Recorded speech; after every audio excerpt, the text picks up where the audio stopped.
Iran একটা প্রস্তাব দিয়েছে, ট্রাম্প সেটা পছন্দ করেননি, আর এই না পছন্দের ভার এখন বহন করছে বিশ্বের 20% তেলের পথ অর্থাৎ হরমুজ প্রণালী। 2 মাস আগেও এটা কল্পনা করা যেত না। মার্কিন যুক্তরাষ্ট্র আর ইসরায়েল একসাথে বিমান হামলা চালালো ইরানে। সর্বোচ্চ নেতা আলী খামেনিকে হত্যা করা হলো, ইরান পাল্টা ছুঁড়ল ক্ষেপণাস্ত্র, আর মাত্র কয়েক ঘন্টার মধ্যে পৃথিবীর অন্যতম গুরুত্বপূর্ণ জলপথ হরমুজ প্রণালী বন্ধ করে দিল তেহরান। 28 ফেব্রুয়ারি 2026 থেকে শুরু হওয়া এই যুদ্ধ এখনও থামেনি, থামার কোনো নিশ্চিত লক্ষণও নেই।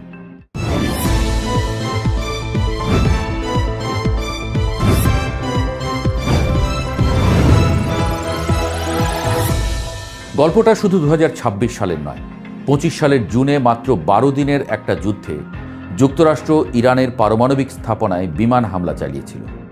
সেই ক্ষতের উপর লবণ পড়ল 2026 সালের জানুয়ারিতে, ইরানের নিরাপত্তা বাহিনী সহ হাজার হাজার বেসামরিক মানুষকে হত্যা করে।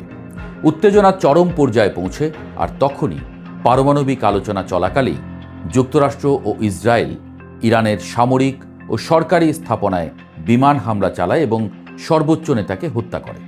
এটা ছিল অতর্কিত, এটা ছিল নজিরবিহীন। ইরানের পাল্টা জবাব এলো ইসরায়েলে, মার্কিন ঘাঁটিতে, উপসাগরীয় মিত্র দেশগুলোতে।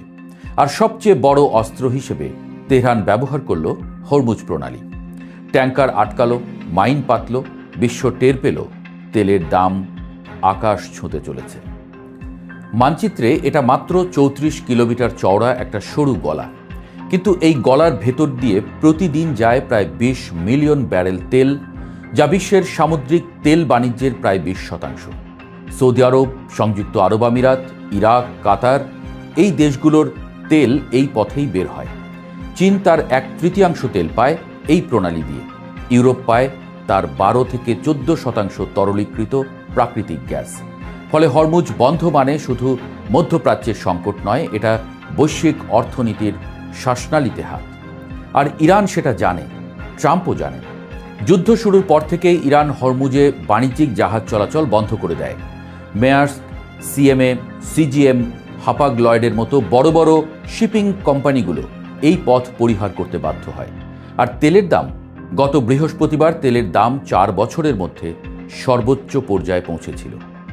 গেল 8 এপ্রিল পাকিস্তানের মধ্যস্থতায় সাময়িক যুদ্ধবিরতি হয়েছে।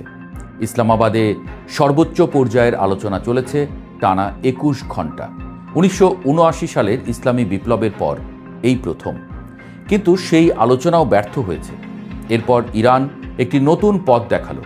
ইরানের সর্বশেষ প্রস্তাবে হরমুজ প্রণালী খুলে দেওয়া এবং যুদ্ধ শেষ করার প্রতিশ্রুতি আছে, কিন্তু পারমাণবিক কর্মসূচির প্রশ্নটি আপাতত পাশে রেখে যুক্তরাষ্ট্রের নৌ অবরোধ প্রত্যাহারের বিনিময়ে প্রণালী খোলার প্রস্তাব দিয়েছে তেহরান। বিশ্লেষকরা বলছেন এটা যুক্তিসঙ্গত। সেন্টার ফর ইন্টারন্যাশনাল পলিসির বিশেষজ্ঞ নেগার মুর্তজাভি বলছেন, হরমুজ পরিস্থিতি একটি বৈশ্বিক সংকট তৈরি করেছে এবং সারা দুনিয়া এটার সমাধান চাইছে।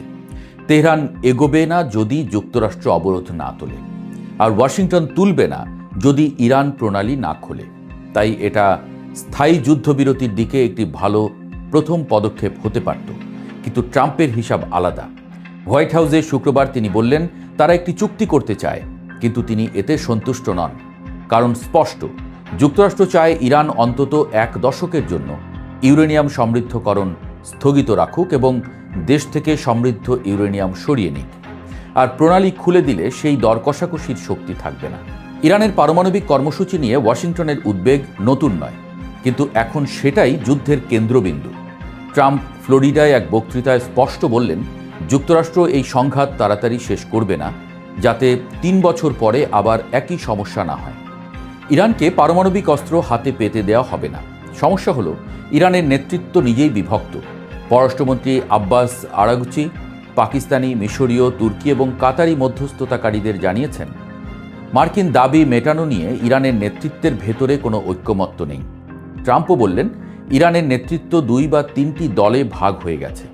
মার্কিন পররাষ্ট্রমন্ত্রী রুবিও স্বীকার করলেন প্রস্তাবটি প্রত্যাশার চেয়ে ভালো, কিন্তু তিনিও স্পষ্ট বললেন পারমাণবিক প্রশ্নটি মোকাবেলা করতেই হবে, এটাই মূল সমস্যা।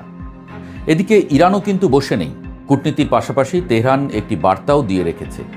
ইরানের পররাষ্ট্রমন্ত্রী আরাগচি তার টেলিগ্রাম চ্যানেলে লিখেছেন, যুক্তরাষ্ট্র যদি তাদের অতিরিক্ত কঠোর অবস্থান ও হুমকিমূলক কর্মকাণ্ড পরিবর্তন করে তাহলে ইরান আলোচনায় প্রস্তুত। কিন্তু তিনি সাথে সাথে যোগ করেছেন, সশস্ত্র বাহিনী যে কোনো হুমকির মোকাবেলায় প্রস্তুত আছে। দুজন জ্যেষ্ঠ ইরানি সূত্র রয়টার্সকে জানিয়েছে, ইরান আকাশ প্রতিরক্ষা ব্যবস্থা সক্রিয় করেছে এবং হামলা হলে ব্যাপক প্রতিক্রিয়ার পরিকল্পনা করছে। তাদের মূল্যায়ন, যুক্তরাষ্ট্র স্বল্প সময়ের মধ্যে তীব্র আক্রমণ চালাতে পারে, এরপর ইসরায়েলও। আর জার্মানির সঙ্গেও সম্পর্ক ভাঙছে। চ্যান্সেলর মেটস বলেছেন, ইরানিরা যুক্তরাষ্ট্রকে অপমান করছে এবং মার্কিনীদের কোনো কৌশল নেই। পেন্টাগন বলল এটা অনুপযুক্ত। আর ট্রাম্প সরাসরি জার্মানি থেকে 5,000 সেনা প্রত্যাহারের ঘোষণা দিলেন। এই দীর্ঘ অবরোধ ইউরোপের দেশগুলোতে জ্বালানি মূল্য বৃদ্ধি নিয়ে জনরোষ তৈরি করছে। ক্ষোভটা শুধু ইউরোপে নয়, ট্রাম্পের নিজের দেশেও দাউ দাউ করছে। শুক্রবার মে দিবসে যুক্তরাষ্ট্রের 3,500টি স্থানে হাজারো মানুষ নামল রাস্তায়। নাম দেওয়া হয়েছে অর্থনৈতিক ব্ল্যাকআউট, স্কুল নেই, কাজ নেই, কেনাকাটা নেই। নিউ ইয়র্কের ম্যানহাটনে তরুণ বিক্ষোভকারীরা নিজেদের শিকল দিয়ে স্টক এক্সচেঞ্জের ফটকের সাথে বেঁধে ফেললেন। বাকিরা বহির্গমন পথ আটকে দেন। পুলিশ এসে গ্রেপ্তার করে সরালো, তবু থামল না। পোর্টল্যান্ডে বিক্ষোভকারীরা হিলটন হোটেলের লবি দখল করলেন। মিনিয়াপোলিসে সেতু অবরোধ হলো। ওয়াশিংটন ডিসিতে গুরুত্বপূর্ণ মোড়ে মোড়ে যান চলাচল বন্ধ। দাবিগুলো একটাই সুরে বাঁধা, যুদ্ধ বন্ধ করো, ধনীদের উপর কর বাড়াও, অভিবাসন দপ্তরের নিপীড়ন থামাও। শ্রমিক ইউনিয়ন, ছাত্র সংগঠন, শিক্ষক সবাই এক কাতারে। ইন্ডিভিজিবলের নেত্রী লিয়া গ্রিনবার্গ বললেন, এটা বৃহত্তর অসহযোগ আন্দোলনের শক্তি সঞ্চয়ের একটি গুরুত্বপূর্ণ পদক্ষেপ। পার্ডু বিশ্ববিদ্যালয়ের ছাত্র সংগঠক সংশয় কুকুলার ভাষায়, আমরা যদি কাজ না করি তাদের মুনাফাও থাকবে না। যে যুদ্ধ ট্রাম্প শুরু করেছেন মধ্যপ্রাচ্যে, সেই যুদ্ধের আগুন এখন তার নিজের উঠোনেও। যুদ্ধবিরতি আছে কিন্তু শান্তি নেই, আলোচনা চলছে কিন্তু চুক্তি নেই। ইরান বলছে পারমাণবিক প্রশ্ন যুদ্ধ শেষে আলোচনা হোক, ট্রাম্প বলছেন সেটা ছাড়া চুক্তি হবে না। এই অচলাবস্থা বিশ্ব অর্থনীতিকে প্রতিদিন খরচ করাচ্ছে। তেলের দাম ওঠানামা করছে প্রতিটি কূটনৈতিক বার্তায়। ইরানের প্রস্তাবের খবরে শুক্রবার দাম কিছুটা কমেছে, কিন্তু একটিও নিশ্চিত চুক্তি হয়নি। ট্রাম্প এমন একটা যুদ্ধ শেষ করতে চাইছেন যা মার্কিন জনমতে দিন দিন অজনপ্রিয় হচ্ছে। কিন্তু পারমাণবিক ছাড় না পেলে তিনি কিছুতেই চুক্তি করবেন না। আর ইরান এখনই সেই ছাড় দিতে নারাজ। মাঝখানে আটকে আছে হরমুজের 34 কিলোমিটার, আর বিশ্বের শ্বাস আটকে আছে সেই সরু গলায়।